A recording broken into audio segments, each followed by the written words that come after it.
abrió los ojos somnolientos y lo primero que vio fue la silueta de Seizo ya en pie. De espaldas a ella, el samurái apoyaba su hombro contra la corteza de un roble, contemplando el amanecer sobre las colinas desnudas. Por alguna razón, la muchacha supo que aquel instante quedaría prendido en su memoria. Jamás olvidaría a aquel joven de espíritu generoso y atormentado, y quiso pensar que en otra vida las cosas podrían haber sido bien distintas.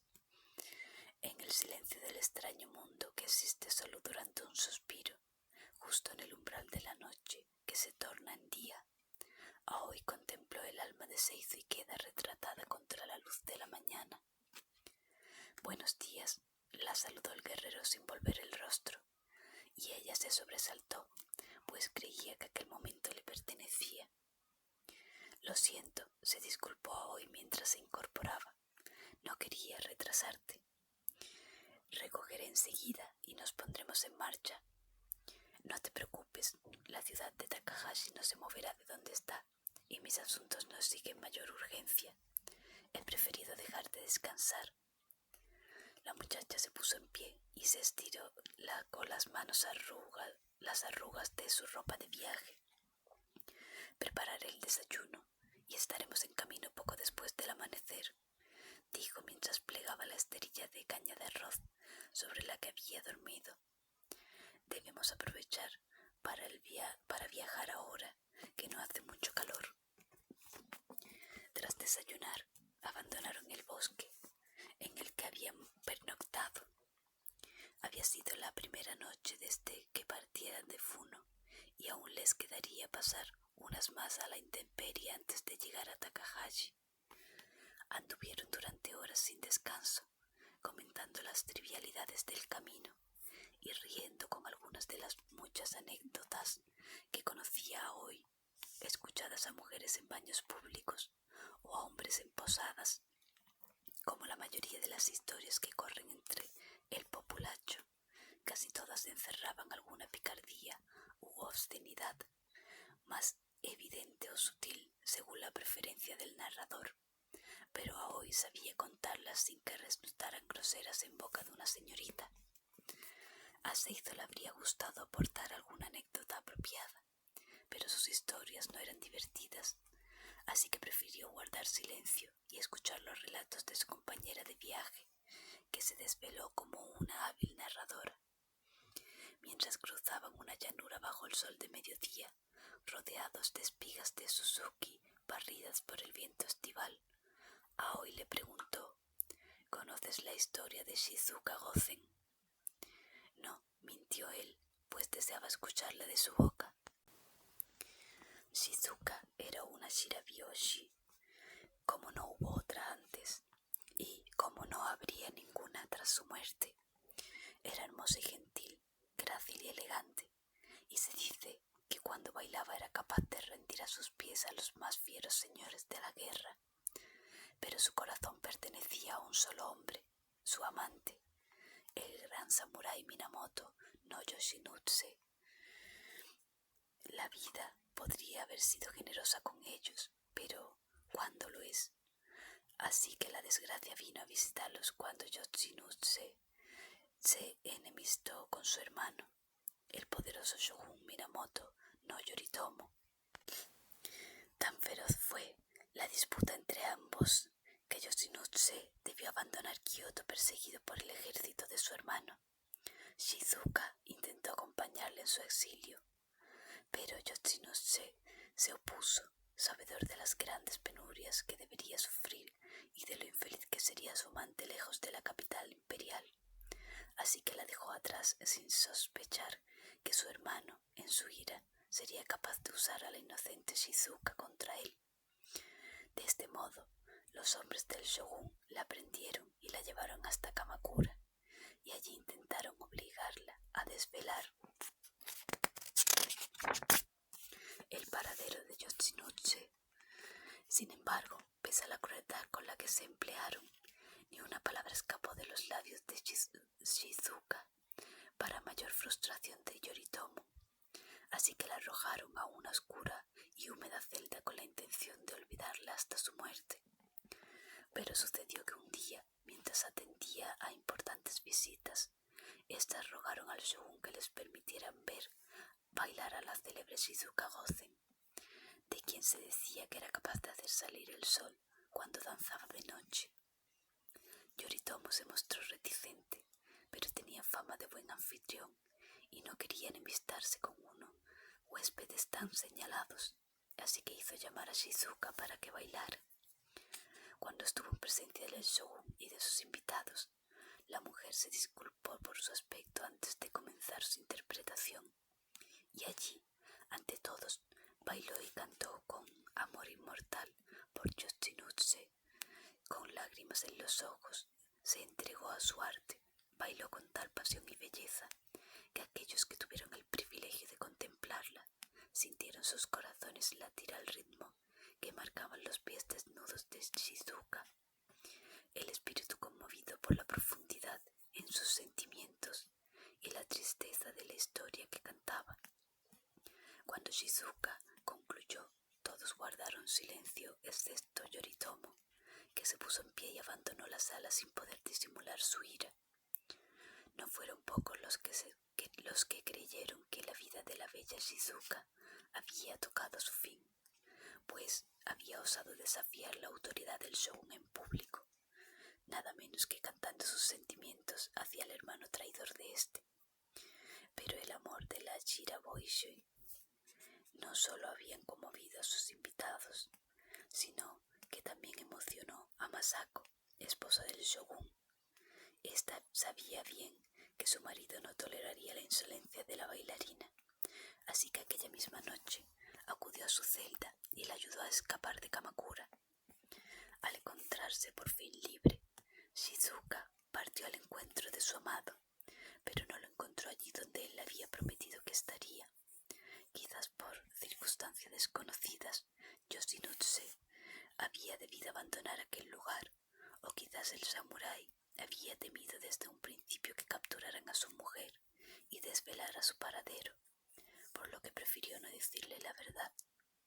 Sea como fuere, Shizuka y Yoshinutsu nunca pudieron reencontrarse, y ella murió sola en los caminos, vagando de un pueblo a otro en busca de su amante desaparecido.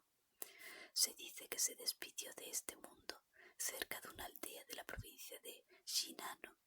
Desfallecida, clavó en la tierra la rama de cerezo que usaba como bastón y cayó de rodillas, dejándose morir allí mismo, abrazada a su cayado como si fuera su amante. Aún mucho después de su muerte, la rama permaneció en aquel mismo lugar durante años, y con el paso de las estaciones arraigó hasta convertirse en el más espléndido árbol de sakura de todo el país. ¿No te parece una historia hermosa y a la vez terriblemente triste? Lo es, asintió Seizo, que había escuchado las desventuras de Shizuka y Yoshinutsu en varias ocasiones cuando era niño, pero nunca narradas con tan contenida emoción. Las mujeres somos capaces de hacer por amor cosas que los hombres ni siquiera imaginarían, incluso morir. La muchacha reflexionaba en voz alta. Pero no estamos a merced de nuestras emociones, como muchos piensan. También sabemos anteponer el deber a nuestros sentimientos. ¿Tú qué crees?, preguntó por fin, dirigiéndose a Seizo con la mirada inquisitiva. Yoshinutsu mintió a su amada para estar a salvo, o debió abandonar el lugar que le había confiado a Shizuka Gozen, hostigado por sus enemigos. El joven se tomó un momento antes de responder. No sabría qué decir. La historia es ambigua, probablemente porque aquel que la contó por primera vez quería que así fuera. Sin embargo, la valentía y el amor de Shizuka están fuera de toda duda. ¿Puede una mujer ser más valiente que un hombre? No veo por qué no, dijo Seizo. La valentía y el honor no son patrimonio de nadie, ni de hombres ni de castas. Era ya mediodía cuando el camino que avanzaba hacia el este se sumergió en un espeso bosque de abetos, tan húmedo que los helechos se extendían hasta donde alcanzaba la vista, y los troncos aparecían cubiertos de una suave textura verdosa. Decidieron hacer alto para almorzar arroz y luego de pescado seco antes de volver a la senda. El sol aún quemaba cuando la vereda desembocó en el cauce seco de un río. En la orilla opuesta no se reanudaba el camino, lo que les indicó que su marcha debía proseguir río abajo. Caminaron sobre los cantos rodados que alfombraban el lecho, pues la orilla era angosta y estaba cubierta de retorcidas raíces que, sedientas, se acercaban a beber del exiguo cauce. Habría cubierto un par de ri cuando la masa de abetos a su alrededor se abrió abruptamente a un campo inundado por cultivos de arroz. Abandonaron el lecho que habían usado como vereda y escalaron hasta la orilla, pues más adelante el río volvía a correr con agua procedente de arroyos y canales que venían a desembocar en su curso natural. Al verlo, comprendieron que no era el rigor del verano lo que había desecado el cauce, sino la mano del hombre, que había apresado el agua y la había desviado para alimentar plantaciones de arroz. Al volver a la senda de tierra, que ahora serpenteaba entre campos de cultivo, Seizo se percató de que hoy avanzaba con dificultad. Sus guarajes estaban destrozadas y sus pies manchaban la tierra de sangre. ¿Por qué no me has dicho que te habías hecho daño? No quería retrasarte. Estoy acostumbrada a caminar. No es la primera vez que las piedras me hacen sangrar.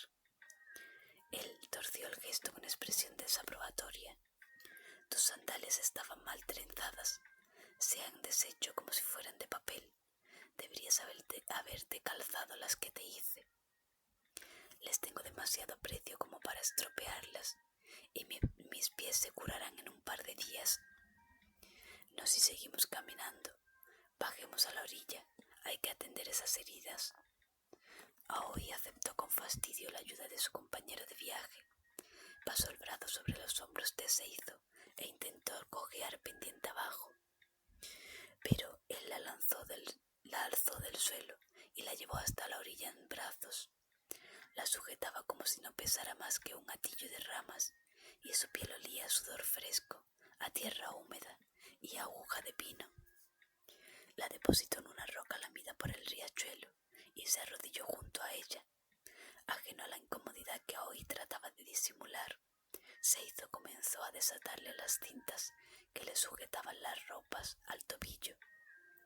Subió la pernera hasta la rodilla y con sumo cuidado deslizó los nudos de la guaraji y apretó la sandalia. La suela estaba tan deshecha que la muchacha pisaba casi descalza. Observó con rostro circunspecto el pie, que presentaba arañazos y cortes no muy profundos pero sangrantes, lo suficiente como para que caminar resultara sumamente incómodo. Le tomó el pie entre las manos y se lo sumergió en el agua fresca que corría río abajo. Ella intentó retirarlo. Por favor, no es necesario que me cures. No debes hacer esto. Si no te limpio los cortes y te vendo los pies, no tardaremos un día en llegar a Takahashi, sino 2 o 3. Ahora estate quieta. Ella asintió y se dejó hacer mientras Seizo le enjuagaba la tierra del camino y retiraba las pequeñas piedras incrustadas en las laceraciones. Al hacerlo, reparó en que los pies de la muchacha eran pequeños pero fuertes, con la piel encallecida por las largas caminatas y las uñas quebradas por los golpes, y aún así hermosos pese a todo. Cuando hubo concluido, extrajo un cuenco de su bolsa de viaje y lo hundió en el cieno acumulado en el fondo del arroyo. Después espolvoreó sobre el fango el contenido de 2 sobres de papel. ¿Qué haces?, le preguntó ella con curiosidad. Preparo un ungüento con barro, raíz de artemisa y cicuta picada. Te aliviará las heridas y ayudará a que cierren antes. No dejas de sorprenderme a cada momento. Debes ser uno de los más extraños ronin que recorren el país. Seizo sonrió ante el comentario. Como tú misma dijiste, al vivir en el camino se aprenden cosas útiles casi sin pretenderlo. Mientras hablaban, le cubrió los cortes con el pastoso ungüento y se los vendó con firmeza usando retazos de algodón limpio. Por último, le ciñó las guaraji que había trenzado para ella en Funo. Aoi le agradeció los cuidados con una de aquellas sonrisas que iluminaban su rostro. «Los cortes me pican», anunció al ponerse de pie, «pero ya no me duelen. Podré caminar hasta que caiga la noche». «Será mejor que no. Prefiero que reposes hasta que la masilla se fije bien a las heridas». «Pero no podemos perder toda una tarde de viaje», protestó la muchacha. «Además, no pretenderás que hagamos noche entre arrozales». «Siéntate y descansa, ya se me ocurrirá algo». Aoi lo miró con desconfianza. Aún así, obedeció y se limitó a observarle mientras trepaba hasta el camino que recorría los campos de cultivo. Seizo vagó entre las tierras inundadas en las que cientos de hombres y mujeres se afanaban con el agua por las rodillas. Al verlo pasar, algunos le saludaron inclinando el ala de su sombrero antes de volver a hundir las manos en el agua turbia. Las muchachas, por su parte, aprovechaban para ponerse en pie, secarse el sudor de la frente y cuchichear con escaso disimulo mientras pasaba frente a ellas. Seizo devolvía los saludos con educación, sin dejar de atisbar a su alrededor, hasta que finalmente dio con lo que buscaba. Un caballo de carga que mordisqueaba ocioso los hierbajos junto a una parcela de tierra seca. Se aproximó al animal y le palmeó el lomo. Su presumible dueño, a poca distancia, se esforzaba con una azada abriendo un canal por el que correría el agua. «Buenas tardes, campesino», saludó Seizo. «¿A qué distancia se encuentra la próxima casa de postas rumbo al este?» El hombre se incorporó con el rostro fatigado y entornó los ojos, molesto por el sol de la tarde. Al vislumbrar al joven samurái, dejó a un lado los aperos y se aproximó hasta el camino. «Buenas tardes, señor. Si va a pie, no llegará hasta bien entrada la noche. La más próxima es la posada de Gozaemon, camino de Takahashi». «¿Y si fuera a caballo?» El campesino, que inmediatamente comprendió a dónde iba a parar aquella conversación, miró de reojo a la bestia que pacía plácidamente. «Tardaría prácticamente lo mismo. Es una yegua vieja y cansada. No aguantaría ni el más ligero trote durante mucho rato». «No importa, no necesito forzarla. Solo la montará una persona e irá al paso. Pienso pagarte bien por su alquiler y la dejaré en la posada. Allí podrás recogerla». El labriego miró a su espalda y se encogió de hombros. Al fin y al cabo, los Ronin eran gente peligrosa a la que no convenía contrariar. «Solo me sirve para cargar los aperos de labranza y bien puedo dejarlos aquí hasta mañana. Cuando llegue a la posada, entréguesela a Gozaemon y dígale que Kinsaku irá a recogerla. Él sabrá qué hacer». Seizo le dio las gracias y le pagó 20 monedas de cobre, a la vista de las cuales desapareció toda suspicacia del rostro del campesino. Los dos hombres se despidieron y Seizo tomó al animal por las riendas, tirando de él hasta que le obligó a apartarse renuente del pasto. Cuando recogió a Aoi, ésta no se sintió entusiasmada por la idea. Resultaba evidente que no estaba acostumbrada a tales atenciones, y mientras viajaba sentada a lomos de la yegua, no paraba de repetir que podía caminar perfectamente. Pero Seizo se mostró inflexible. La artemisa y la cicuta son difíciles de conseguir, así que no permitiré que la eches a perder la cura. Deberías mostrarte agradecida y hacerme caso, aunque solo sea por una tarde». La supuesta severidad de Seizo, lejos de amedrentar a la joven, más bien le divertía. Pero Aoi optó por seguirle el juego y dejarse llevar por aquella montura renqueante. De cualquier modo, las exigencias de Seizo se mostraron sensatas cuando llegaron a la posada poco antes de que cayera la noche. Aoi se encontraba mucho más descansada y los pies ya no le palpitaban inflamados por los cortes. La atmósfera nocturna era tibia y agradable. La luna brillaba alta y el olor de un guiso perfumado manaba de la chimenea de la casa de Gozaemon. Un gran bullicio rodeaba el local, excesivo para una pequeña posada de camino, y entre los árboles resonaba el sonido de flautas, palmas, campanillas y cantos. Parecía que allí estuviera celebrando un pequeño festival de verano. «Fíjate allí», le indicó Aoi, señalando hacia un claro próximo a la posada, en el que se apiñaban carretas y tiendas de lona. «Una compañía de teatro ambulante, por eso hay tanta gente». Entre los árboles Seizo pudo vislumbrar pequeñas fogatas, en torno a las cuales hombres y mujeres danzaban desinhibidamente al son de pequeños tambores. Había escuchado hablar de aquellas compañías ambulantes que mezclaban el kagura, pinceladas de teatro no y chanzas cómicas del kyogen, con danzas y canciones provocativas, dando lugar a un espectáculo de variedades muy del gusto del populacho. Cuando llegaron a las puertas de la posada, pudieron observar cómo las camareras y el dueño del local llevaban bandejas con comida y sake desde el interior hacia el claro donde los artistas habían improvisado su campamento para pasar la noche. «Será mejor que no esperemos un gran servicio», dijo Seizo mientras Aoi descendía de su montura. «Entrega el caballo y durmamos al raso. No necesitamos gastar el dinero en una posada atestada». Seizo valoraba seriamente la posibilidad, a la vista de que el personal del local se encontraba a todas luces desbordado, cuando alguien gritó tras ellos: «Aoi». Ambos se dieron la vuelta. «La hermosa Aoi, te encuentro en los lugares más insospechados». «Kazuhashi», exclamó la muchacha, gratamente sorprendida. Él casi las había abordado. Era un joven de aspecto extravagante, vestido con un kimono de llamativo color rojo, los ojos pintados de negro y una melena que le llegaba hasta la cintura.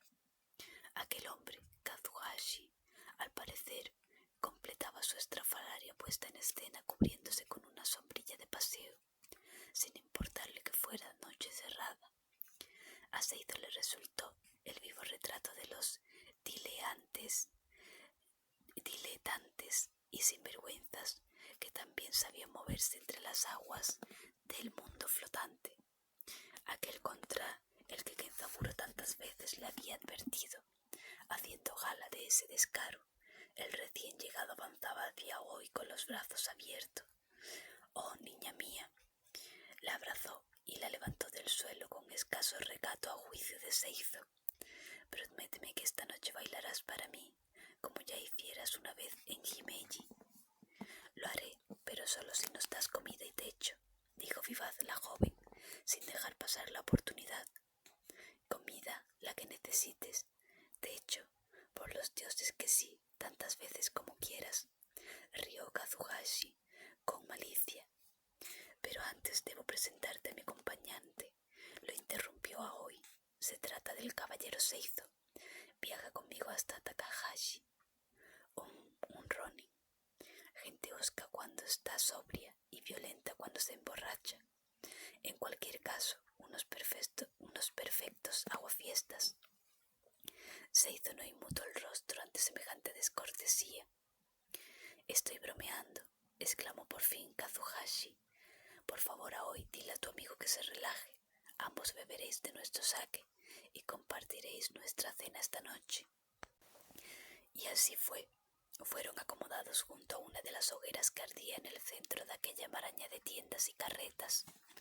Y pronto les sirvieron arroz con umeboshi, pescado de río y faisán asado. También pastelitos de harina y licor barato sin mesura. Era evidente que aquella gente vivía como quería y no reparaba en el mañana, entregados a la abundancia cuando podían permitírselo y probablemente pasando grandes carestías en los malos tiempos. Pero esa noche los días aciagos parecían muy lejanos y comían y bebían, cantaban y bailaban, como si divertirse fuera imperativo divino. En todo momento estuvo sentado junto a ellos su anfitrión, Kazuhashi, que fue presentándoles a todos los que por allí pasaban por casualidad, entregados a sus juegos, bailes y perversas persecuciones. Algunos reconocieron a Aoi y la saludaron con sincero afecto y algún comentario veladamente obsceno, pero la muchacha siempre reía y les respondía con naturalidad. Era evidente que se encontraba cómoda en aquel ambiente. No así Seizo, que comió poco y bebió menos, incapaz de relajarse entre aquellos extraños. En un momento dado, Aoi se inclinó hacia él. He coincidido con ellos varias veces, de ahí que conozca a tantos. Qué casualidad, el país es grande y tengo entendido que estas compañías viajan de uno a otro extremo. A Seizo le sorprendió el recelo que tildaba su propia voz. No tanto, siempre viajan de festival en festival, igual que yo. De ahí que solamos encontrarnos un par de veces al año.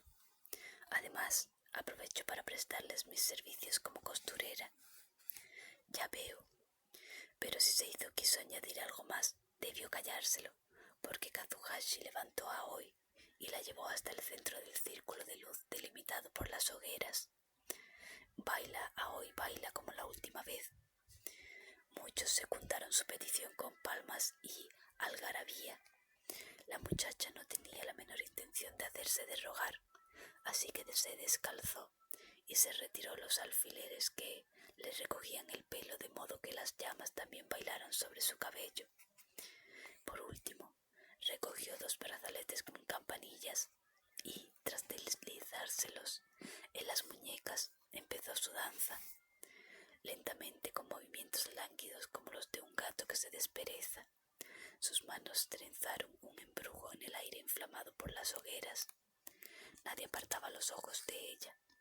Bailaba con pasos cada vez más rápidos y livianos, sus dedos revoloteando contra la luz del fuego. De su cabello negro nacía la noche que las envolvía, y los retazos de piel blanca que se vislumbraban entre las capas de su ropa permitían intuir sus muslos y sus pequeños pechos cortando el hábito de aquellos que la observaban. Aoi parecía haber olvidado las heridas de sus pies, cuyas vendas se veían manchadas por el verde de la hierba y por pinceladas de sangre, y los hacía girar y saltar en su danza, cada vez más febril y sensual. De entre todos los que la observaban, Seizo era el más conmovido, pues en sus ojos no solo ardía el deseo, sino también una extraña emoción que le henchía el pecho y le impedía apartar la vista, al tiempo que deseaba escapar de allí, pues se sentía torpe ante unos sentimientos que bien sabía que no se podía permitir. Pero antes de que Aoi pudiera concluir, Kazuhashi se encargó de romper su hipnótico sortilegio. Saltó al círculo de fuego y bailó alrededor de la muchacha durante unos instantes, antes de levantarla en volandas y echársela al hombro. Todos los asistentes jalearon y aplaudieron la ocurrencia, todos salvo Seizo, cuyo rostro se transfiguró mientras veía como aquel patán se llevaba a Aoi a su tienda entre las risas y desganadas protestas de ésta, que se había abrazado a su cuello. En ese momento sintió por primera vez el cruel aguijón de los celos, un sentimiento que desconocía por completo y sobre el que nadie la había advertido. Todo lo demás de repente careció de importancia. Si hubiera claudicado a sus instintos, si hubiera dado rienda suelta a sus emociones, habría entrado en aquella tienda y habría clavado la punta de su espada en el corazón de ese gusano para que conociera el dolor que se siente cuando te abren el pecho. Después, él, y no otro, habría desnudado a Aoi al amparo de la noche. Sin embargo, se limitó a apretar los dientes y a hundir la mirada en el fuego de las hogueras, hasta que el calor le quemó los ojos y le hizo llorar. «Pobre muchacho», dijo una voz, «probar el amor y el desamor en una misma noche. Pero yo puedo consolarte». Seizo miró a la mujer que se había sentado junto a él y había puesto la mano sobre su muslo. Su mirada ebria y lasciva, así como los generosos pechos que asomaban por su kimono entreabierto, prometían que podían cumplir lo que ofrecía. Pero el joven se limitó a ponerse en pie y salir de aquel claro que ardía como una barcaza fúnebre, arrastrándole a aguas desconocidas, profundas y turbulentas. Recostado entre las raíces de un alcanforero, Seidó observaba a la diáfana luz de la mañana las escenas que la noche anterior apenas se intuían entre las sombras. Aquí y allá se veía hombres y mujeres que habían perdido el conocimiento a causa del alcohol, algunos dormitando junto a las ascuas, mientras otros yacían entre los arbustos y los matorrales, abrazados medio desnudos a su pareja de la noche anterior. Le habría gustado salir de allí cuanto antes, pero algo lo mantenía clavado al suelo, la mirada fija en la lona roja que cubría la entrada de la tienda de Kazuhashi. El campamento aún dormía la resaca cuando la cortina se hizo a un lado y Aoi salió al exterior. Estaba sola y tras unos instantes de titubeo cruzó el claro con pasos sigilosos hasta donde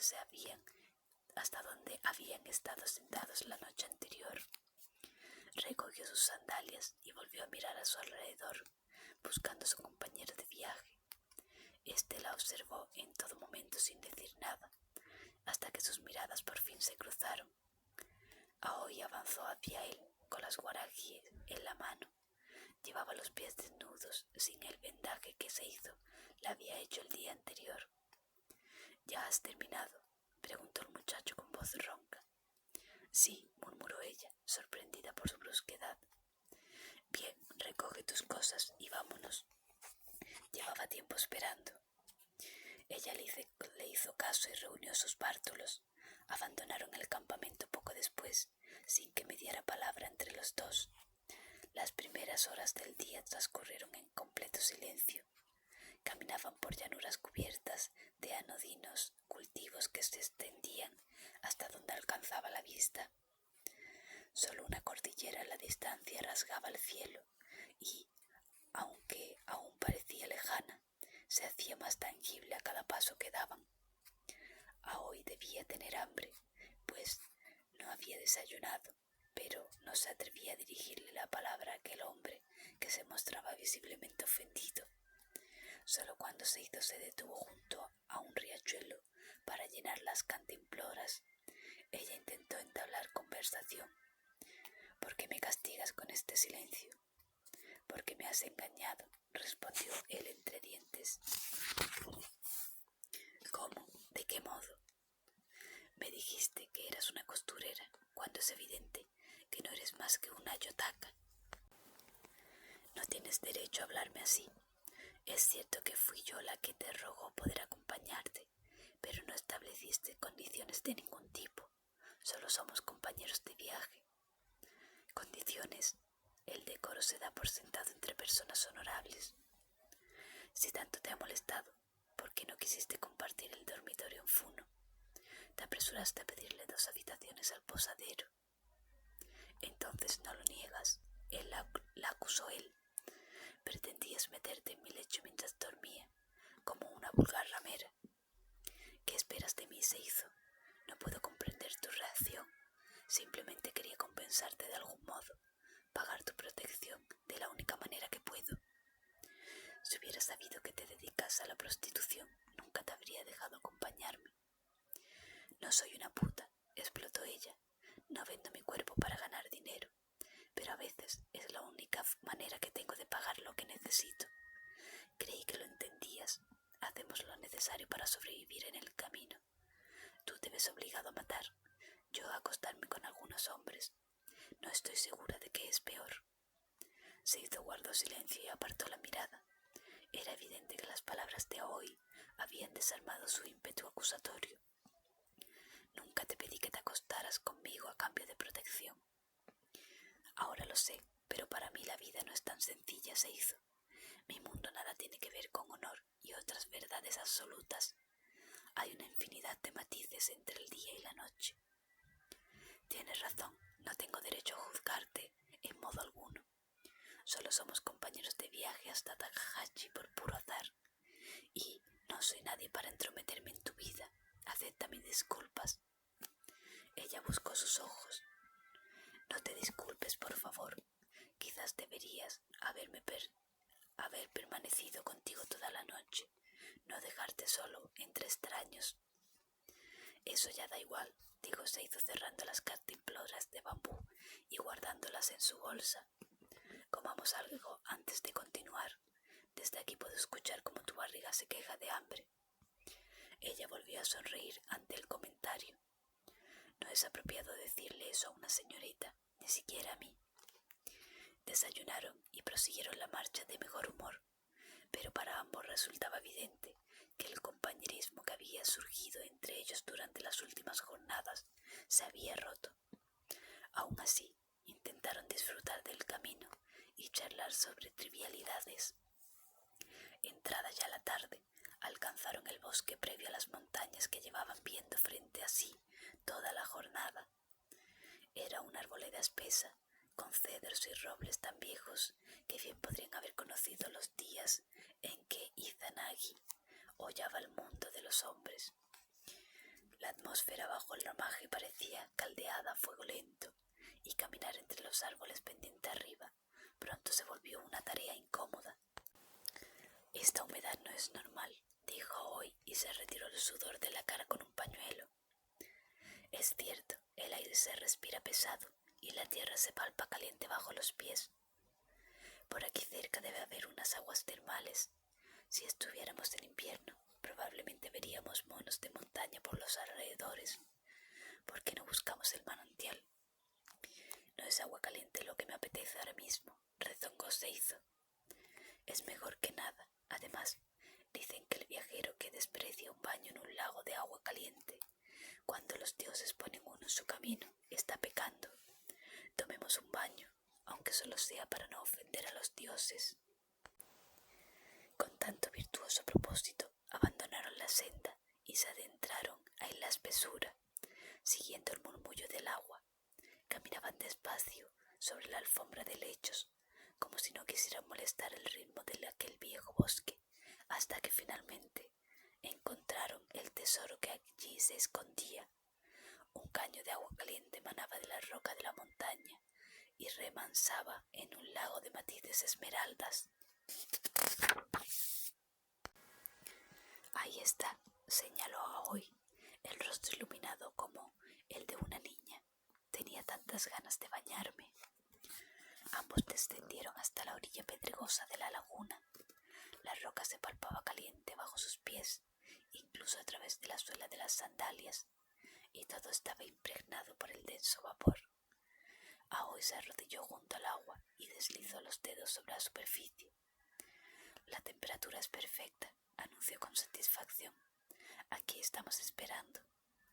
Se aproximó a un viejo tronco caído y dejó sobre él sus bolsas de viaje.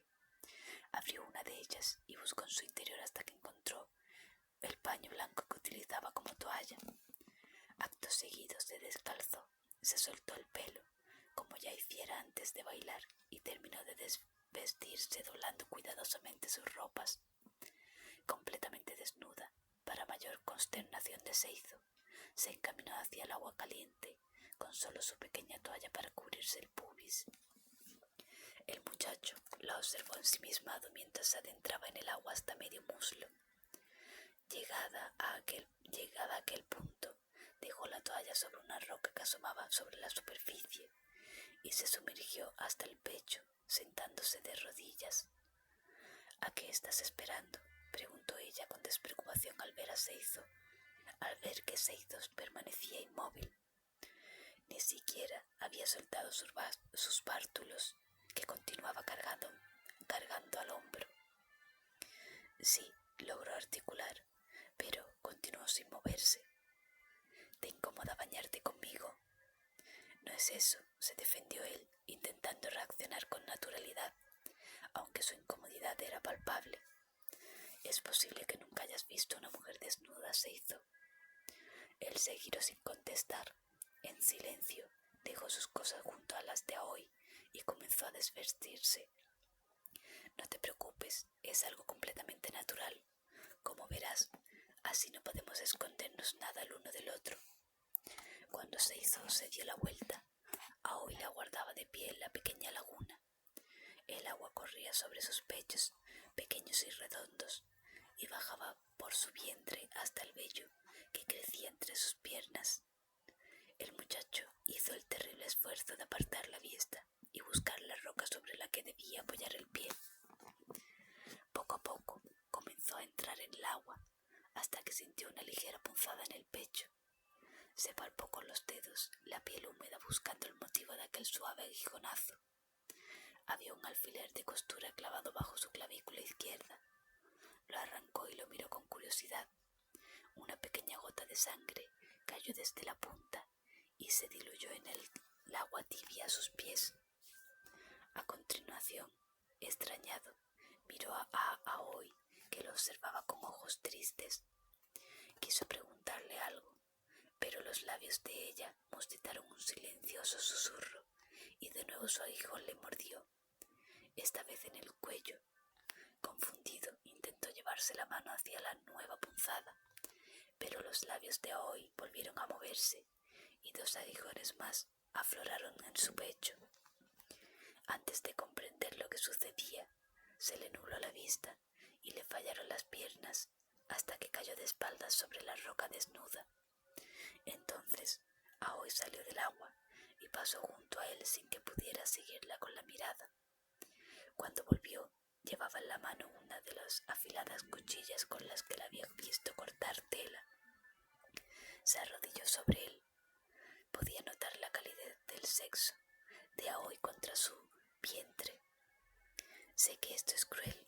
Nunca antes habías estado con una mujer y la primera vez será para morir. Seizo le sostenía la mirada. Los ojos de ella parecían sumidos en una suerte de culpabilidad. Los de él hablaban de sorpresa y decepción. No me mires así, no había otra manera. En cuanto te vi luchar en la encrucijada de Shiraoka, supe que no podría matarte por sorpresa. Posees un instinto natural para la violencia. Ni siquiera dormido habría podido sorprenderte. Por eso necesitaba ganarme tu confianza, ofuscar tus emociones. Créeme cuando te digo que no he disfrutado haciéndote esto. ¿Por qué te disculpas ante un hombre muerto?, preguntó él con voz espesa por el veneno. Se encontraba tan débil que apenas podía mantenerse consciente. Ella le acarició la frente, apartándole el cabello empapado. De cuántos hombres he matado, sin duda eres el que menos lo merece. ¿Por qué lo haces entonces? Por deber. Sé que puedes entenderlo. El tejedor pensó que podías ser más valioso vivo, el último descendiente de los Ikeda. Una amenaza latente para los Sugawara, útil para recordarles que sus derechos sobre el feudo de Uizumo son precarios, que no deben morder la mano que los alimenta. Pero ahora has matado al abad y, de repente, hay voces que dicen que el brazo de los Ikeda aún es largo. Muchos tienen miedo de despertar con tu acero bajo la barbilla. Él no dijo nada, pues sabía que hablar era inútil. Aoi era una asesina y había demostrado ser realmente buena en su oficio.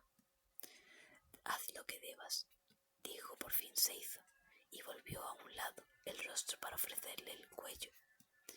Ella empuñó la hoja con las 2 manos y la levantó sobre su cabeza, preparando un golpe piadoso que acabara con su víctima rápidamente. Pero el samurái aprovechó ese preciso instante para contraer el brazo derecho. La empuñadura de su wakizashi voló directamente hasta su mano, y cuando Aoi comprendió lo que había sucedido, era demasiado tarde para ella. La hoja corta de Seizo le abrió la yugular con ferocidad, y la sangre manó en abundancia. Un truco tan viejo como el más viejo de los asesinos, comprendió Aoi. El hilo de pescador que une la empuñadura con la muñeca, de modo que arma y guerrero nunca están separados, ni siquiera cuando se duerme, se come o se hace el amor. Mientras se desgranaba, la muchacha se echó entre sus brazos. Una suerte de liberación amargó su alma antes de despedirse de este mundo, y así abrazados, como 2 amantes en la intimidad del bosque, se dejó morir con serenidad Seizo sujetaba la cabeza de Aoi contra su pecho y le acariciaba el cabello manchado de sangre. Cuando ella por fin lo dejó solo, se abandonó al llanto, un llanto que lo dejó vacío de lágrimas y remordimientos. En los 5 años siguientes, Seizo Ikeda mató a 32 personas en su viaje hacia el infierno. Ningún vasallo o aliado del clan Sugawara estaba a salvo, pues no se limitó a los 7 nombres que Kenzaburo Arima había señalado como responsables directos de la muerte de su señor, sino que cegó cualquier vida que considerara remotamente culpable de la desgracia de su casa. Fue tan cruel e implacable que pronto el terror se instaló entre los Sugawara, y no pocos juraron haber visto al mismísimo Akiyama Ikeda retornado de la tumba para llevarse consigo la vida de sus enemigos. El daimyo Gendo Sugawara intentó en vano acallar estos rumores, algo difícil cuando él mismo insistía en dormir cada noche rodeado por sus 12 mejores samuráis.